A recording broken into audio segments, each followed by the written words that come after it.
మళ్ళా ఇదే నియోజకవర్గం నుంచి గౌరవ శాసనసభ్యులు నంబూరు శంకరరావు గారు అత్యధిక మెజారిటీతో మళ్ళా శాసనసభ్యుడిగా గెలుస్తారు.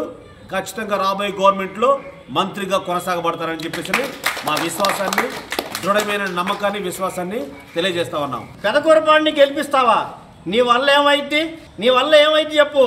ఎవరిని గెలిపించావు? నువ్వు అందరినీ మోసం చేశావు. నువ్వు మోసం చేయని వ్యక్తి ఎవరు? శ్రీధర్ గారినే మోసం చేసి వచ్చావు. ఆ తర్వాత వైఎస్ఆర్సీపీలోకి వచ్చి మా ముగ్గురు నాయకుల్ని మోసం చేశావు. బ్రహ్మనాయుడు గారిని మోసం చేశావు, శంకర్రావు గారిని మోసం చేశావు. కాకపోతే మనోహర్ నాయుడు గారు నిన్ను రానివ్వలేదు. అది గుర్తుపెట్టుకో. సాయి గారి వల్ల ఏదీ లేదు. మన శంకర్రావు గారిని ఆపటం నీ తరం కాదు కదా, నీ అబ్బతరం కూడా కాదు.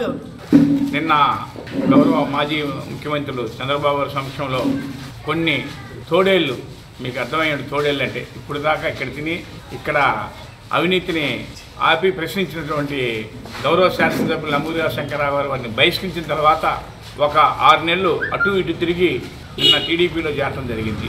చేరినాక కొంతమంది వ్యక్తులు మేము ఇరగదీస్తాం, పార్టీని పూర్తిగా లేపుతాం, ఈ పార్టీని అంతం చేస్తామని చెప్పి వెళ్ళటం జరిగింది. ఒక్క వైసీపీ కార్యకర్తను కూడా తీసుకోలేకపోయారు.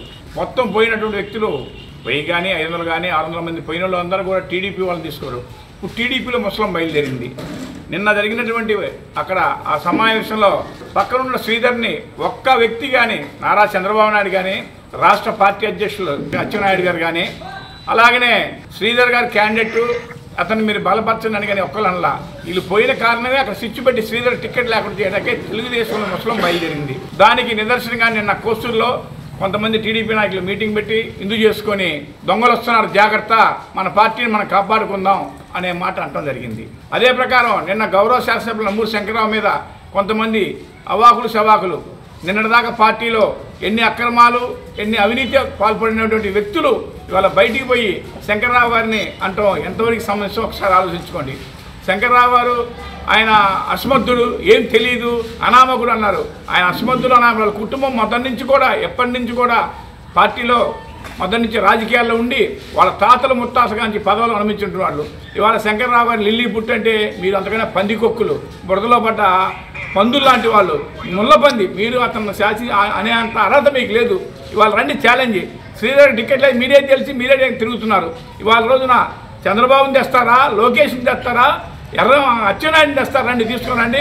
పెదకూరపాడు కాన్స్టిట్యున్సీలో వైసీపీ జెండా ఎగరైపోతే మేము ఆత్మహత్య చేసుకుంటామని చెప్పి సభాముఖంగా ఛాలెంజ్ చేస్తున్నాం. మన నియోజకవర్గం నుంచి బహిష్కృత నేతలు, అవినీతి పరులు, మాకు ఇదేదో చెదలాగుంది, పార్టీని నాశనం చేస్తున్నారు, సమాజ చీడ పురుగులు ఎవరని మా ఎమ్మెల్యే గారు వాళ్ళని పార్టీ నుంచి తరివేయడం జరిగింది. ఈ తరివేసిన వాళ్ళు దెయ్యాలు వేదాలు వర్ణిస్తున్నాయి అన్నట్టు నిన్న చంద్రబాబు నాయుడు గారు వేదిక మీద వాళ్ళకి కండువాలు వేశాడు. నేను ఈ ప్రెస్ మీట్కి వచ్చే ముందు నాకు ఇక్కడ మాట్లాడడానికి అర్హత ఉందా లేదా అని ఒక క్వశ్చన్ వేసుకున్నాను. తర్వాత నాకు అర్థమైంది ఏంటంటే పంచాయతీ వార్డు నెంబర్లు గెలవని వాళ్ళు కూడా కండవలు వేయించుకుంటున్నారు కదా, దశాబ్దాల కాలం నుంచి పొలిటికల్ ఫ్యామిలీ నుంచి ఉన్నాను, నాకు మాట్లాడే అర్హత ఉంది వాళ్ళ గురించి అయితే అని నేను ఒక నిర్ణయానికి వచ్చిన తర్వాతే మాట్లాడదలుచుకున్నాను. అయితే నిన్న చంద్రబాబు నాయుడు గారు మా ఎమ్మెల్యే గారికి సీట్ ఉందా లేదా, ట్రాన్స్ఫర్ అవుతారా అన్నాడు. నీ వేదిక మీద ఉన్న మా పెదకూరపాడు కాన్స్టిట్యున్సీ కన్వీనరు మీ టీడీపీ పార్టీ వ్యక్తికి సీట్ ఉందో లేదో చెప్పలేని పరిస్థితి చంద్రబాబు నాయుడు గారు మీది.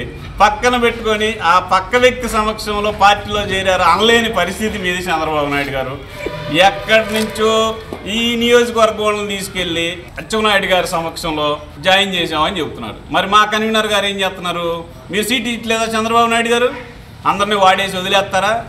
మా ఎమ్మెల్యే గారు ఇక్కడే పోటీ చేస్తారు. మా జగన్మోహన్ రెడ్డి గారి సిద్ధాంతం ఏంటి?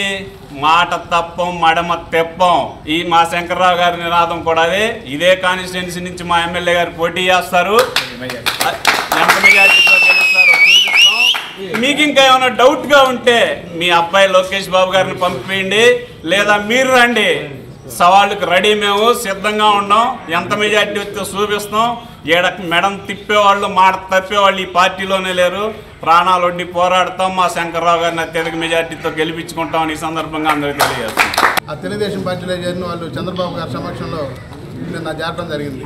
నెల రోజుల నుంచి చెప్తున్నాం 2000 మందితో చేరతాం, 3000 మందితో చేరతామని.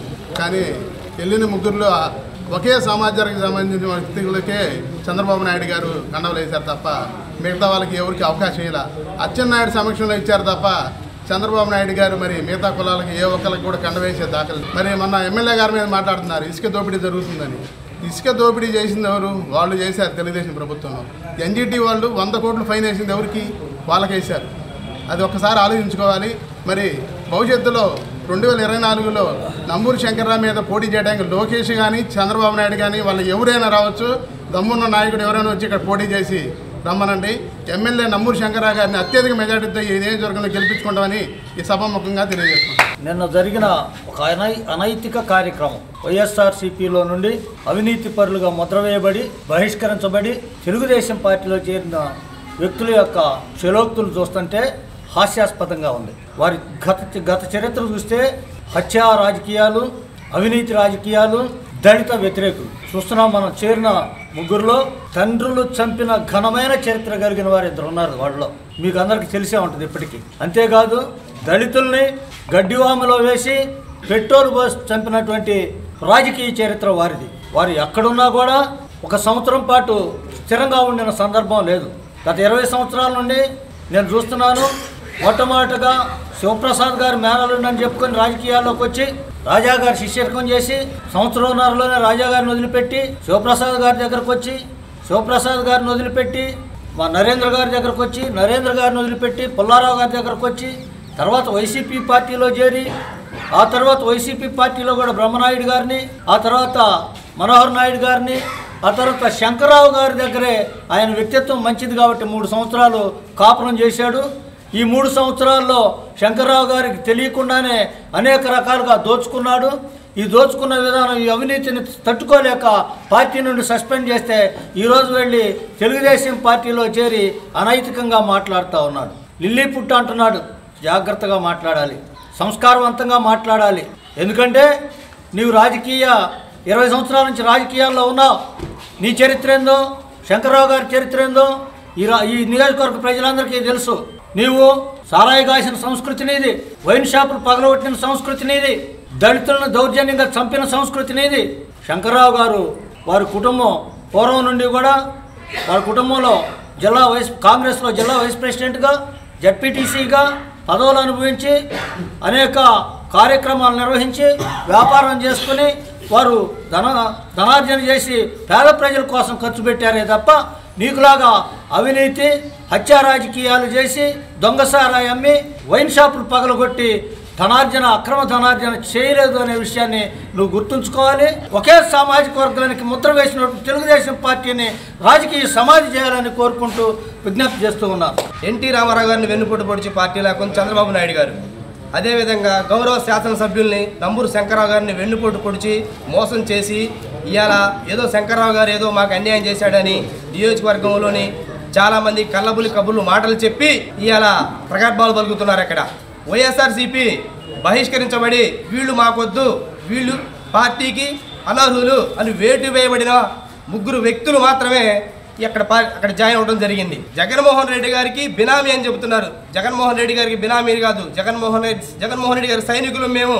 జగన్మోహన్ రెడ్డి గారి కోసం మా ప్రాణాలను త్యాగం చేయడానికి మేము సిద్ధంగా ఉన్నాం.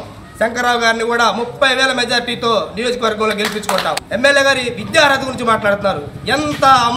ఎంత దౌర్భాగ్యం అంటే సార్కున్న వ్యాపారాలు ఏంటి? సార్ కింద ఎంతోమంది ఎంటెక్ బీటెక్ పెద్ద పెద్ద డిగ్రీలు చేసినటువంటి కూడా సార్ దగ్గర జాబ్ చేస్తున్నటువంటి వారు. మరి విద్యార్హత లేని వ్యాపారం ఎలా చేస్తారు? మరి రానున్న ఎలక్షన్లో నంబూరు శంకర్రావు గారు ఇదే పెదకూరపాడులో పోటీ చేస్తాడు. చంద్రబాబు నాయుడు వస్తాడు, అతని కొడుకే వస్తాడు, లేకపోతే చంద్రబాబు బామ్మర్ది బాలయ్య వస్తాడు. ఎవరు వచ్చినా సరే చంద్రబాబు నాయుడిని ఓడియటం మా పార్టీని తుక్కుగా ఓడిస్తామని చెబుతున్నాం. మేము కూడా ఒకటే అనుకుంటున్నాం. మా శంకర్రావు గారికి పట్టిన తేడా అంతా పోయిందని మేము భావిస్తున్నాం.